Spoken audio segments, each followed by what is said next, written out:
This is Talk That Talk podcast with Ben. And Tiff, find us on YouTube at The Loftons and Anchor.fm at Talk That Talk The Loftons. Click on all the links below to shop with us, follow us, or subscribe to our YouTube channel. Now let's get to the conversation. Let's get into the topic. Today we're going to talk about the expectations that we give each other when starting or just throughout a relationship, and is it realistic or are we really just bullshitting around with those expectations? So let's start with you. When you first came into this relationship, you have a thought about what type of woman you wanted, what you wanted her to bring to you. I'm talking about you though. Okay, what those you had an expectation before you met me as the woman you wanted as your wife. I come into the picture now as your wife. What are those expectations that you wanted in that state, in that moment for me? Or you want to just go on the fantasies that we have in our head that we think what it's going to be when you get in a relationship, a serious one? If that's what your expectation was of a wife before I became your wife, I yes. think every man fantasy or expectation in their brain is that they're going to get some every day. So every day is a sexual encounter with your wife. So sex 7 days a week. Yeah. Okay. If you can. Do you have another expectation? Do I have another expectation? What's another besides sex? Because we already know all men have that. When you think about numbers 1 through 5 on a male's list of things they feel they need from a woman, we know that sex is number one. Women know that. Those in a serious relationship with the man, you know that sex is number one on their list. Well, if women know that, why they come in like they don't know it? If you know what it is, why you acting like you don't know? No, because, okay, let me take that back. I'm not going to say every male, because that'll be very stereotypical to say that every single male in this world, that sex is number one. I'm only saying from my experience that has been my experience with males, is that sex has always been the number one factor. Outside of loyalty, trust, love. They said love like we don't want love. Yeah, but sex is above love, obviously. Or y'all just some way make that hand in hand. I don't know if love and sex match.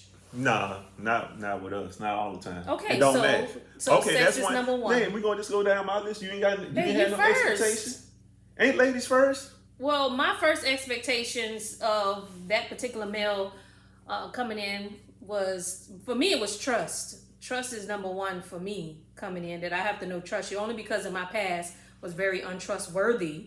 So I had to know and believe that you're going to be a person that I can trust as my husband. And that's trust you for everything, for my life, for whatever life we're going to build, for the man you say you are. So what you saying that there's been a trust issue? I didn't say a trust issue with you. You just asked my expectations coming to a marriage. What do I expect out of this husband? My first is trust. Yeah, but that expectation that went through fine for you. That's fine. For now, yes, Benjamin. You asked me what for was now. Oh Lord, she banking on me to fuck for up. No, I'm not. Banking on me to mess up. No, I'm not. You have not been untrustworthy from 2000 and shit. How long have we been together? So don't get mad if I don't remember. 2000, if you can't remember, don't get mad if I can't remember. 2013. So the whole point is, let me ask you this: is it a real expectation? Because I think this kind of on both sides. You know, men and women expect their spouse to look a certain way when they meet them. I mean, not when they meet them, of course, but like throughout them being with them. Is that a real a certain way? Okay, like physical appearance? Yeah, like I met you looking like this. Now you look like this. Or your hair used to look like this. Now your hair look like this. Are you talking about my hair now? My hair didn't always look like this, people. If you can see on this picture in the back, hell, my hair was short back then too. When he met me, my hair was about down here. Okay, so it was long. But now I don't rock it long no more because after the cancer, I now rock it short and shaved. Yeah, but still, which I love yeah, so very much. But it's women out there that cut their hair anyway, and nothing happened to them. But that physical appearance is something that you have to get over because you had a mindset. Wait a minute. You want this woman to look a certain way coming in. That's why I ask these questions, because a man is expected to get over what they want, but a woman don't have to get over what she wants. She can just keep on with her demands. Are we still gonna stick on physical appearance? Because no, it's not just that. What is it? Because that's the first thing you said about when a woman looks a certain way coming in. No, it's not just that. Because with men, we can whatever we. This is the thing, though, right?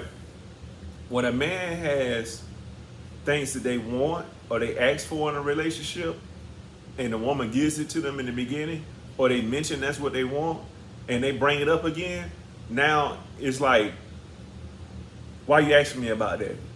No, You need to get over that. I never told you to get over But we know that's what it is. That's usually what it is. For a man, it's like, okay, when I met you, I was attracted to you in this way. I like when you used to do this. I like when you used to do that. If a man brings it up, then it's like, oh, so you don't love me? No, I'm not saying I don't love you. What I'm saying is I enjoyed what things were at that time. But for a man, he can't say nothing about it. You do express yourself about it. You Yeah, may not I do, always like 'cause the response that comes out of a woman's mouth, but you do express it. Yeah, I express it because I don't have enough sense just to be quiet sometime about it. Some arguments are to be left alone if you just know that you don't Yeah, want to see, bring up an argument. that's what I'm saying, though. So that's what I'm saying. So for a woman, let's say, for example, you got men out there, they starting to get in their late age, you know, they getting beer bellies. If you like my Mommy and Daddy podcast, click here for more.